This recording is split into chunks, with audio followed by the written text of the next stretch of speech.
Hola chicos, ¿cómo están? En la sesión de esta semana vamos a hablar sobre el modernismo y el posmodernismo. Primero, antes de empezar, podemos recordar algunos conceptos respecto al modernismo, unas características que nos van a ayudar a que nosotros podamos también aplicarlos, en este caso, a un autor peruano, ¿no? O a los autores peruanos que podamos ver. Primero recordemos que el modernismo es una corriente, un movimiento que fue sincrético. En ese sentido, el modernismo combinó al romanticismo, por ejemplo, ¿no? El simbolismo, el parnasianismo, sacando de cada una de esas corrientes que acabo de mencionar algo que le va a ayudar a ser diferenciador, ¿no? Entonces, eso es lo que nosotros debemos de recordar con respecto al modernismo impulsado por Rubén Darío desde la publicación de su poemario Azul.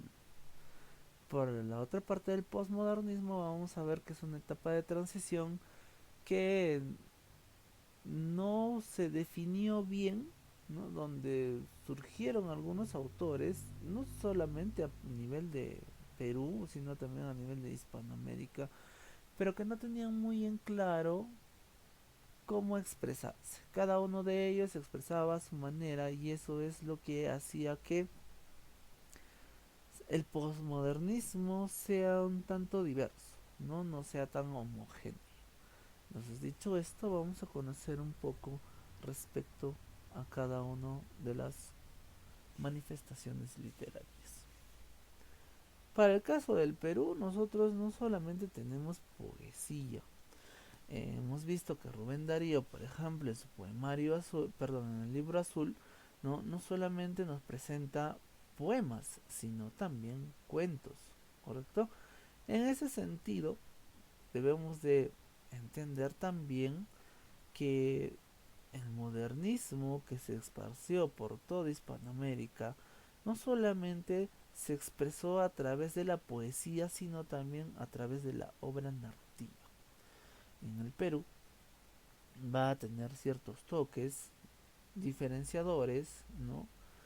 Y también cuestionables, por así decirlo, por un lado, ¿no? En Antes de pasar a esto hay que recordar cierto contexto. Como nosotros sabemos, ya a partir de 1888 hablamos de un modernismo marcado que va a influenciar desde Darío. Y en ese contexto nosotros tenemos pues que por esos años estaba viviendo la guerra con Chile y después vamos a tener el fin del militarismo hacia 1895, ¿no? Es en ese contexto que los civilistas van a dominar el escenario político. Y es muy importante recalcar esto, ¿no? En 1894, por ejemplo, el Partido Civilista había integrado una coalición nacional, ¿no? Que agrupaba al Partido Demócrata, que este Partido Demócrata había hecho que pues Nicolás de Pioralá se sumen al cargo, ¿no? De 1894 a 1895, ¿no? Pero el partido civilista, ¿no? Se fue ya manteniendo, digamos, casi libre, y hacia 1899 va a tener su primer triunfador, en este caso Eduardo López de Ramaña. Y a partir de él van a empezar una serie de presidentes de este partido civilista o el partido civil. Entonces, en 1899 vendrá Eduardo López de Ramaña, después vendrá en 1903 Manuel Candamo, después Serapio Calderón, José Pardi Barreda, ¿no? Y hasta terminar con Augusto Bernardino Leguía. Esta época civilista va a cambiar mucho las ideas a nivel de la sociedad, ¿correcto? Y en este sentido nosotros vamos a tener que se va a armar una sociedad más aristocrática. Y las ideas del arielismo van a fundarse por esos entonces también acá en el Perú. ¿Y qué es el arielismo? Es una corriente ideológica latinoamericana, ¿no? Justamente que nace hacia 1900, ¿no? Y que toma el nombre justamente de la obra Ariel del escritor José Enrique Rodó. ¿Por qué se caracteriza este arielismo? Se caracteriza por oponer a cierta literatura utilitarista que nosotros habíamos visto ya anteriormente, ¿no? Se le oponen la cultura grecolatina. Entonces, el arealismo vuelve un tanto a esos cánones grecolatinos de lo clásico, ¿no? Y agregándole también lo aristocrático, lo cosmopolita, en fin, ¿no?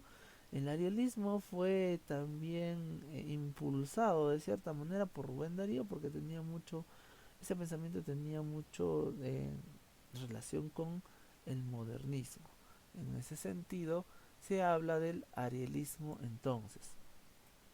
Ahora, ¿qué tiene que ver el arielismo? Justamente este arielismo no va a ser contraatacado por los posmodernistas, porque no era una visión que se quería del Perú, una visión muy aristocrática, muy intelectualista, no muy filosófica, en fin, ¿no? Sino a un pensamiento un tanto más cotidiano, más llegado al pueblo, no más popular. Eso es lo que buscaba a veces el postmodernismo, que lo vamos a ver en Abraham Valdelomar y también en José María Eguren. El tono localista en los dos, por ejemplo, es de resaltar, ¿no? Y popular también. Entonces, eso contraviene al pensamiento arielista, que vamos a mostrar eh, un poco a través de los cánones del modernismo en el Perú, ¿no? El Chocano es un representante justamente, digamos, preciso para lo que estoy mencionando. Bien, entonces el modernismo se mueve en ese contexto que es importante resaltar, ¿no? Y estamos viendo ya una república que se va a aristocratizar, ¿no? Es decir, que va a tender a poseer características de la clase alta. Y justamente el modernismo tiene que ver con eso a través de la elegancia, ¿no? Y va a ayudar mucho ese contexto a que el modernismo se pueda impregnar dentro del pensamiento peruano. Bien, empecemos entonces directamente a hablar de José Santos Chocano y mencionar, por ejemplo, que Chocano nació en 1875, ¿no? Y desde muy temprana edad él empezó a manifestar pues ese talento que tenía, ¿no? Más o menos a los 13 años, según se documenta. Él siguió estudios en la Universidad Mayor de San Marcos, ¿no? Aunque no las concluyó, ¿no? Tuvo una aventura, una vida muy aventurera, casi novelesca, ¿no? Participando siempre en la política y en la literatura. Eh, Su labor poética se inicia en 1895 cuando publica su primer libro titulado Iras Santas, que por esos entonces le costaría la persecución política por parte de Cáceres, ¿no? Entonces, en ese entonces era el presidente del Perú. Pero fue salvado por el gobierno revolucionario de 1895 que había mencionado de Nicolás de Piérola, ¿no? En,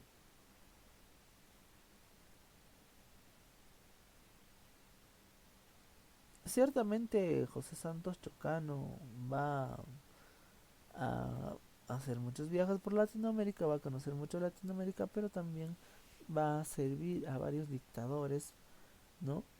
Y constantemente va a escapar de la muerte. Justamente él muere justamente asesinado, ¿no? En una de esas aventurillas que él tiene. ¿Dónde lo terminan asesinando? Eh, en Chile, ¿no? En este caso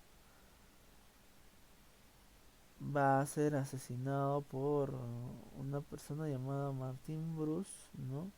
Que sufría de algunas alteraciones mentales. Hablando un poco sobre la poesía de Chocano, podríamos decir que esta se divide en dos momentos. Por un lado tenemos el momento romántico, influenciado por Víctor Hugo, Campomar y otros, ¿no? Y por el otro lado, él se deja arrastrar por la influencia de Rubén Darío y de José Asunción Silva, ¿no? Que eran de los más conocidos a nivel de Hispanoamérica respecto al modernismo. Muy bien, entonces por el lado romántico, por ejemplo, tenemos obras como Iras Santas, En la Aldea, Selva Virgen, La Época del Morro, Cantos del Pacífico, etcétera, ¿no? Acá aparece el yo poético como descendiente del romanticismo, ¿no? Un yo poético enamorado de la naturaleza y que siempre recurre a ella para amar a la mujer, ¿no? Es un yo poético, entonces, que también es muy galante, ¿no? Que es atraído por la belleza carnal, ¿no? Y a la vez está encaminado un tanto hacia el modernismo que va a presentar por momentos, ¿no? En cuanto a la forma, por ejemplo, el chocano prefiere el endecasílabo, ¿no? O utilizar estrofas de soneto, de cuarteto también, ¿no? Y que, bueno, se va a asociar de cierta manera a lo que hacía Rubén Darío. Y en ese sentido ya tendremos que hablar ya de su etapa o de sus obras orientadas al modernismo. En este caso tenemos Alma América, Fiat Lux, Cantos del Ciclo, ¿no? En esta etapa, Chocano ya es un poeta un poco más maduro, ¿no? Siempre va a conservar el egocentrismo, tanto en su poesía romántica como en la poesía moderna. Esa es una característica, digamos, quizá esencial en Chocano, quizá característica o particular de Chocano. No ha habido poeta más egocéntrico que yo recuerde que Chocano, ¿no? Y hay anécdotas que se cuentan respecto a su egocentrismo.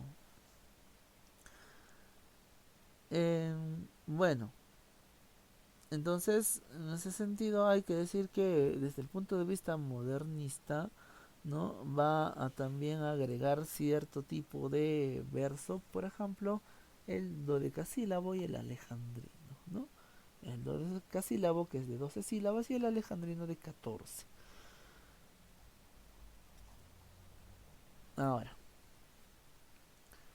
eso justamente explica la búsqueda de los nuevos metros, ¿no? Ritmos. El hecho de poner el dodecasílabo ya era la búsqueda de un nuevo metro, porque antes no lo utilizaban, ¿no? Sí utilizaban el endecasílabo, es decir, sílabas de 11, pero no el dodecasílabo. Y ahí Chocano hace una diferencia. El exotismo en los paisajes tiene que ver con hacer alusión a lugares que no son propios de nosotros, ¿no? Y en ese sentido, por ejemplo, él va a recordar un pasado, ya, por así decirlo, incaico, un pasado esplendoroso, y en ese sentido va también a ahondar en este exotismo de los paisajes, ¿no? Lo va a hacer una y otra vez. La musicalidad también igual que es un rasgo evidentemente del modernismo, ¿no? A través de la rima constante que tiene, a través de la métrica que le ayuda justamente a hacer musical su obra literaria. Ya había mencionado lo del egocentrismo también igual, ¿no? Que hace que la poesía de Chocano pues marque una diferencia respecto a otros autores, ¿no? En el sentido de que él, por ejemplo, una evidencia de su egocentrismo es que él se proclame cantor de América, ¿no? Cantor de América, en justamente su poema Alma América. Mezcla lo lírico con lo épico en el sentido de que la forma de sus poemas están relacionadas a lo lírico, sin embargo la temática que presenta esa misma va a ser de tipo épico, en este caso recordando justamente temas históricos, pero que han sido, digamos, narradas en el sentido heroico. Por ejemplo, tenemos ahí, ¿no? El Alma América, donde hace un contraste, ¿no? De estos elementos. Específicamente en blasón, ¿no? Ahí, por ejemplo, él dice, soy el cantor de América autóctono y salvaje, ¿no? Mi lira tiene un alma, mi canto un ideal, mi verso no se mece colgado de un ramaje, con un vaivén pausado de hamaca tropical. Entonces, lo que hace es, a través del poema, ¿no? Enunciar cierto tipo de heroicismo, ¿no? Más adelante, por ejemplo, cuando dice, cuando me siento inca, le rindo vasallaje al sol, cuando me da el cetro de su poder real, cuando me siento hispano y evoco el coloniaje, parecen mis estrofas trompetas de cristal, ¿no? Se dan cuenta de esa casi, digamos, proclamación, ¿no? De estas dos razas, ¿no? A través de ese canto que él dice tener. Eh, También hay que mencionar otro de los poemas, ¿no? Como es Los caballos de los conquistadores, donde también le da ese tono épico a sus poemas. Y por último, el amor por la elegancia es algo que Chocano nunca deja, no solamente en su literatura, sino también en su propia personalidad. Chocano ha sido un tipo que siempre andaba muy elegante. Bien, ahí ustedes tienen blasón para que lo puedan analizar un poco y nosotros también lo vamos a hacer en la clase de reforzamiento, ¿no? Entonces le dejo para que puedan empezar a reflexionar un poco sobre blasón.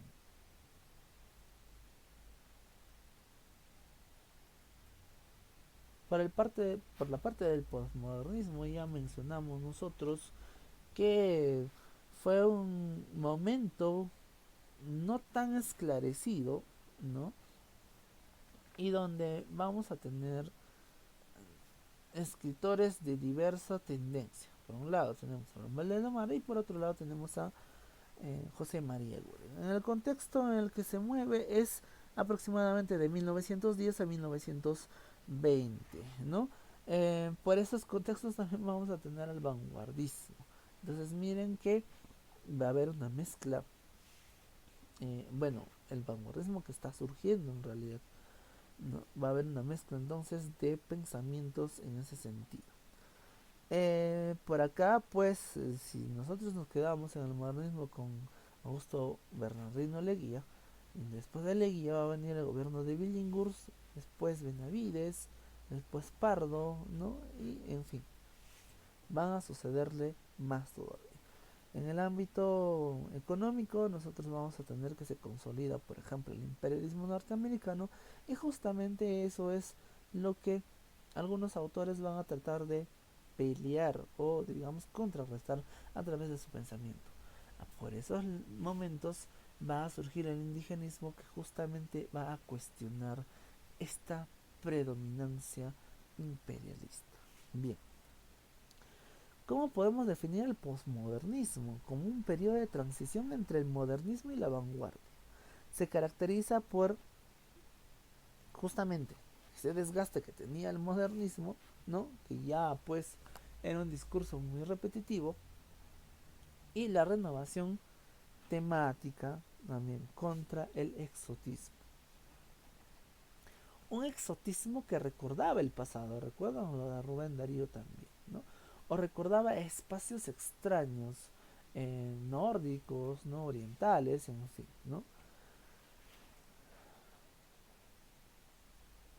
Las características, bueno, es un periodo de tránsito, ¿no? Por otro lado, maneja un lenguaje por el lado, por ejemplo, de Abraham Valelomar, un lenguaje tierno y sencillo, un lenguaje que uno lee esa literatura y entiende más, y es también entonces una literatura más cercana al lector, ¿no? Se alejan del exotismo y lo que buscan más bien es reflejar justamente la cotidianidad. En su gran mayoría vamos a encontrar una literatura alejada del exotismo, también alejada del cosmopolitismo, es decir, no van a hacer una literatura para universalizarse, no, sino van a hacer una literatura más localista, ¿no? Por el lado, por ejemplo, de la narrativa. Hay musicalidad por el lado de la poesía, por ejemplo, que va a recordar un tanto la influencia que tiene el modernismo, ¿no? Y como mencioné, se aborda el tema provinciano, sobre todo en el caso de Abraham Valelomar, ¿no? Y en ese sentido, ¿no? Hay un retorno a la realidad inmediata, en rechazo justamente al exotismo. Cuando yo digo realidad inmediata, quiere decir que nos van a eh, presentar la vida diaria, personajes comunes, ¿no? De pueblos eh, típicos peruanos, por ejemplo el Puerto Hilo, ¿no? Pisco, que se ve reflejado en Abraham Valelomar, ¿correcto? Y ¿para qué? Para expresar justamente la emoción de cosas humildes, de cosas simples de la vida, ¿no? Ya no ya de clase alta como lo hacía el modernismo, no. Sin, y justamente acá hay un contraste, ¿no? Entonces, en resumidas cuentas, muestran interés por lo cotidiano, por lo nacional, lo local, lo provinciano, ¿no? Y hasta a veces lo poco poético. Es una literatura más confidencial, más íntima, porque te va a presentar justamente esos espacios familiares, ¿no? La cierta musicalidad es influencia, como había mencionado, del modernismo, y a veces también ciertas imágenes que presenta, ¿no?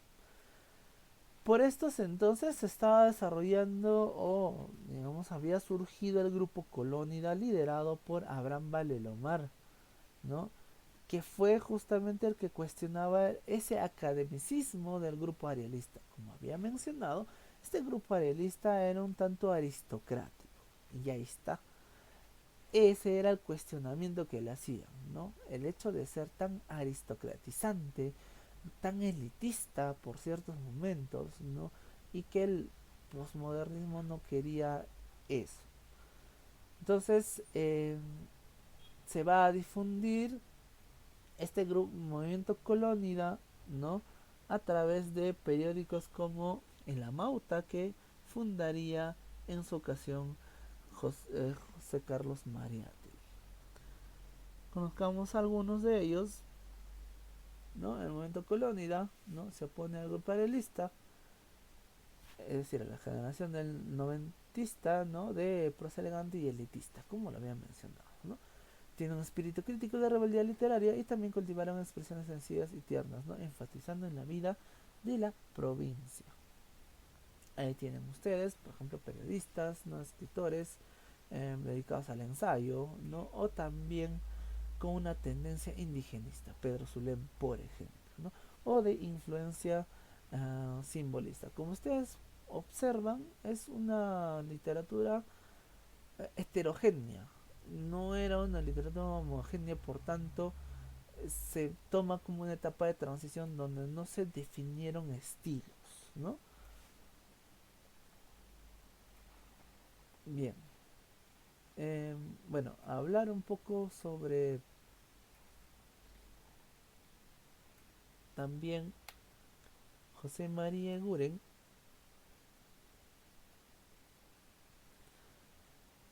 Y por el lado de José María Eguren debemos de decir que él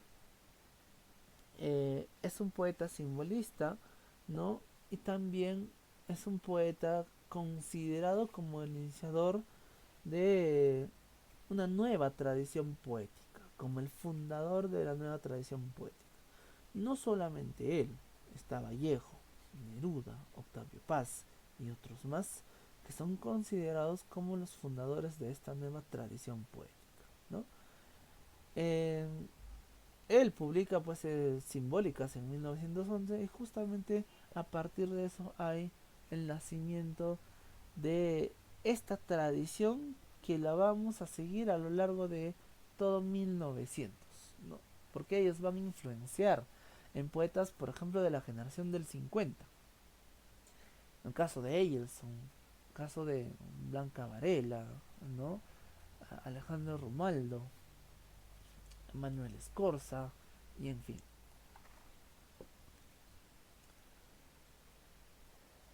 Eh, Él desarrolla una poesía simbolista, ciertamente, y nosotros habíamos hablado de que el simbolismo tiene una característica esencial, y es que su poesía es sugerencia, ¿no? Y es color puro, es pura sensorialidad, en suma, el simbolismo. Entonces, por ejemplo, ¿no?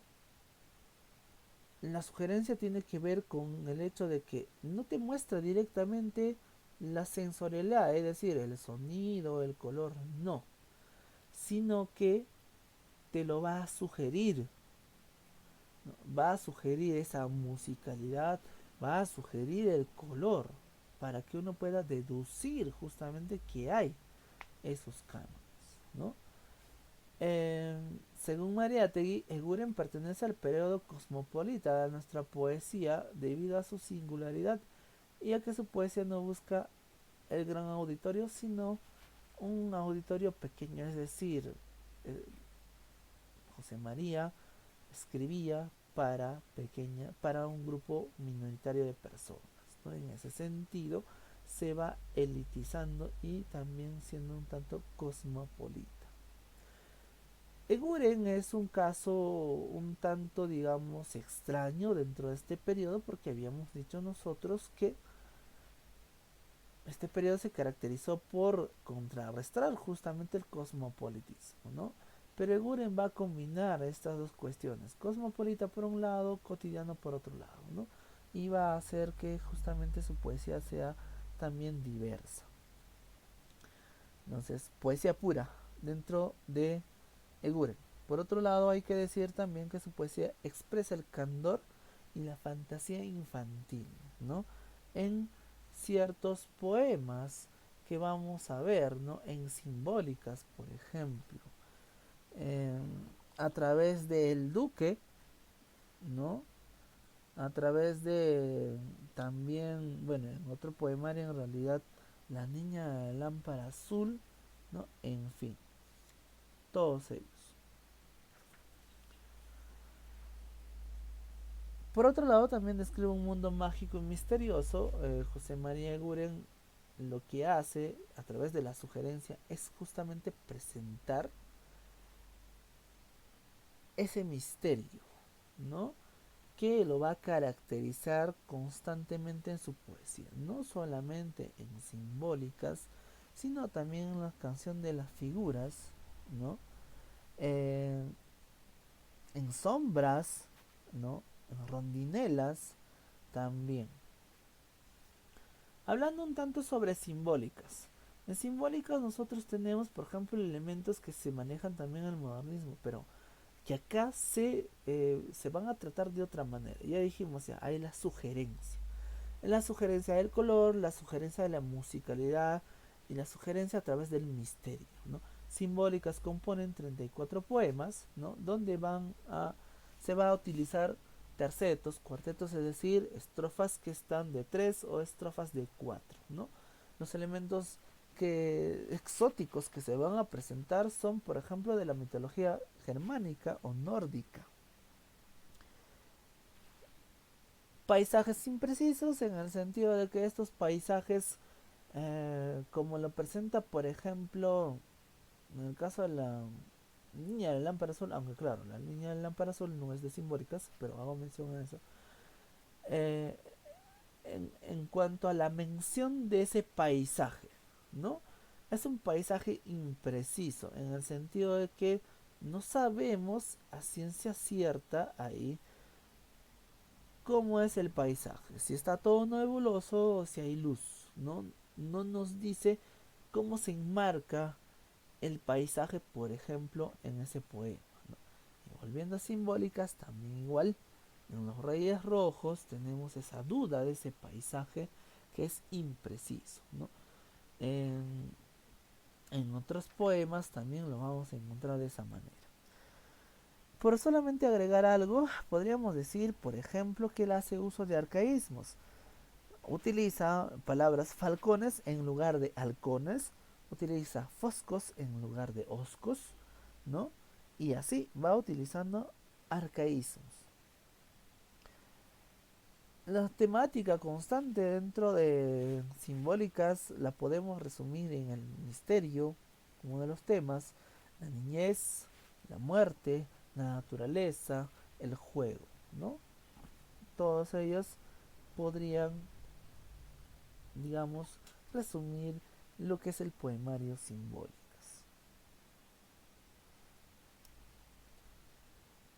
Y acá tenemos ciertos poemas que también se los dejo para que ustedes puedan leerlo y que nosotros podamos analizar, ¿no?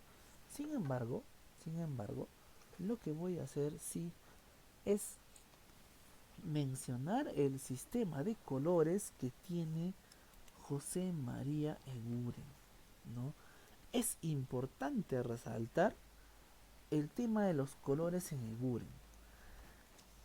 Y esto siempre se va a hacer para también diferenciar justamente a Eguren de otros poetas que utilizan también su sistema de color.